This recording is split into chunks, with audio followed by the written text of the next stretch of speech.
Hey, what's up, everybody? True Boxing here. Thank you for coming back to get hit with the truth. So today we're doing the Janibek versus Mikhailovich breakdown, preview and prediction video.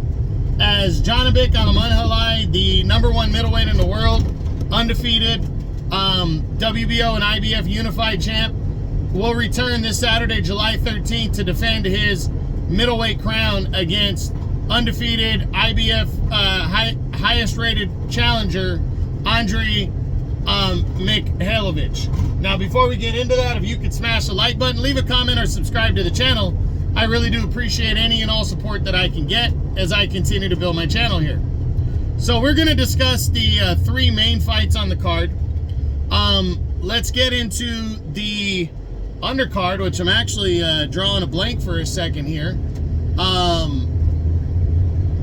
You have Ruben Villa, the former world title challenger at featherweight. He's currently the WBC's #1 ranked contender, and he is set to return against a guy named Sagawa in what is pretty much a stay busy fight for Villa. Villa knows he's at the top of the WBC right now. I don't think Top Rank wants to risk him losing that status because he is a fun and entertaining fighter to watch.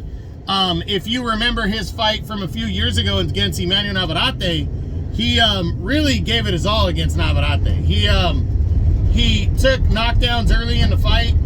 Navarrete was in full control, and then in the second half, he closed the fight really strong and made the fight close.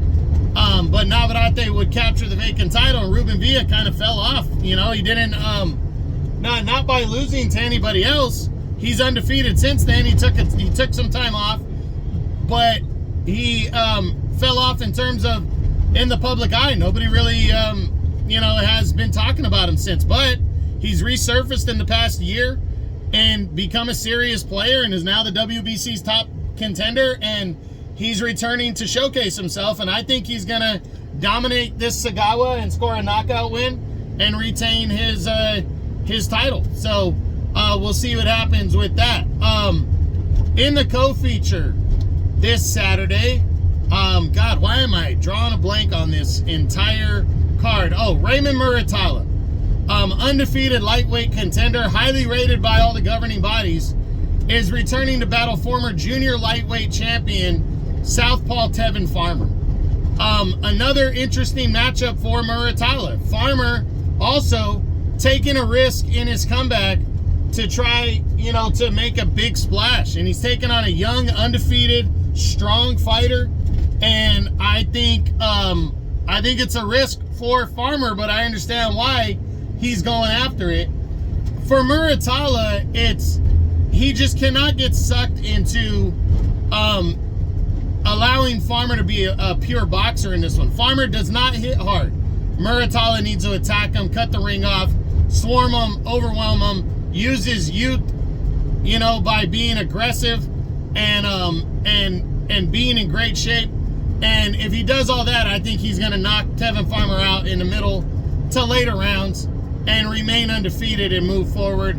Tevin Farmer's got to hope that he can stay in this fight enough in the first half and get to the second half, and hope that he's boxing and his stamina is there, and he might be able to stave off Muratalla and score a decision win. But I really believe Muratalla is just too big, too strong, and too young for Tevin Farmer, and I think he's going to overwhelm him and dominate him and stop him to stay undefeated and push forward as a serious lightweight contender. And then finally, the main event, Janibek Mikhailovich, Kazakh style, undefeated unified middleweight champion, is battling Andrei Mikhailovich. Now, there hasn't been news if this is an IBF mandatory fight, because there has not been an IBF mandatory fight in a while. I mean, we know Vicente Gualtieri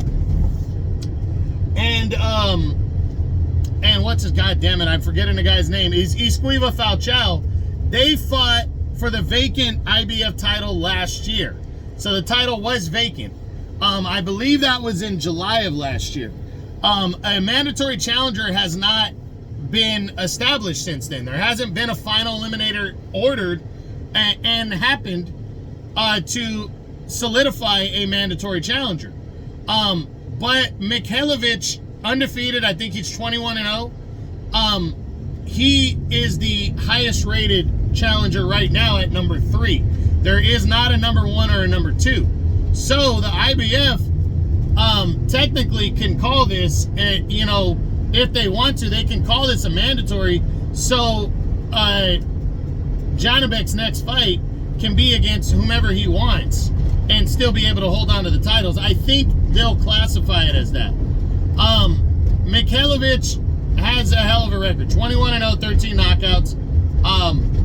You know, against Janibek, who I believe is 14-0 or 15-0 right now, with 10 knockouts. And I just think Janibek is just too much for a guy like Mikhailovich. Mikhailovich has not fought a guy like Janibek. And I think Janibek is just going to overwhelm him with his little bit of world title experience. But I think he's hungry. I think he's focused. I think he knows he's got a potential showdown with a couple guys. You know, there. I know, you know, Shane Mosley Jr. is making a splash. You got a potential unification against Carlos Adames is on the radar, because Bob Arum wants to make a unification bout with Janibek and Adames. If Lomachenko and Gervonta Tank Davis can happen later this year, he wants it to be an all-top rank versus all-PBC card. And that would be a unification bout right there if that happens. Also, there's the potential of a mandatory fight with Hamza Shiraz, his number 1 contender in the WBO. Shiraz has been hot this year, and that would be a great fight. So, and it's an easy fight to make because Shiraz is with Queensberry, so he and Queensberry works with Top Rank. So that's a you know, a lot on the table if Janibek can get through Mikhailovich. Janibek, I think he learned his lesson from the Denzel Bentley fight a couple years back. I don't think he's going to overlook Mikhailovich. I think he's going to outwork him and out-hustle him. And I think he stops Mikhailovich in the middle to later rounds after breaking him down and will retain his unified middleweight title. So, Mikhailovich, hey, he's never tasted defeat. He's got a real shot. You know, and he's got the opportunity in front of him. I just think Janibek is going to be too much to handle. But Mikhailovich, if he's on that level, he's going to show us in this fight, and we'll see what comes out of it. So I got Janibek by a stoppage in the middle to later rounds. I got Ruben Villa to open the card with a knockout victory over Sagawa.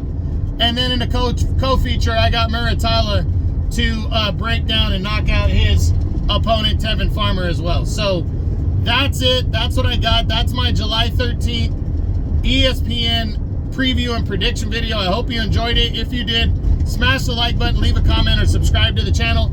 I appreciate any and all support. This is True Boxing. You've been hit with the truth.